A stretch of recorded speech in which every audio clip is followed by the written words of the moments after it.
Что нового, старик? Ваше Величество, Да. вы знаете, что я старик честный, Да. старик прямой, я говорю правду в глаза, даже если она неприятна. Ну да. Я ведь, Ваше Величество, стоял тут все время, видел, как вы, грубо говоря, встаете, слышал, как вы, откровенно говоря, смеетесь и так далее.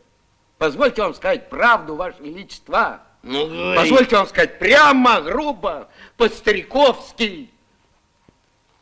Вы великий человек, государь. Да нет, Ваше Величество, нет, мне себе не перебороть. Я еще раз повторю, простите мне мою разнузданность, но вы, Ваше Величество, великан, светило. Да ладно. Да, ух, король, ух, умница. Иди сюда. Дай тебя поцелую. И никогда не бойся мне говорить правду прямо в глаза. Я ведь не такой король, как другие короли. Я люблю правду, даже если она неприятна. Командуй к одеванию шоколадом, честный старик.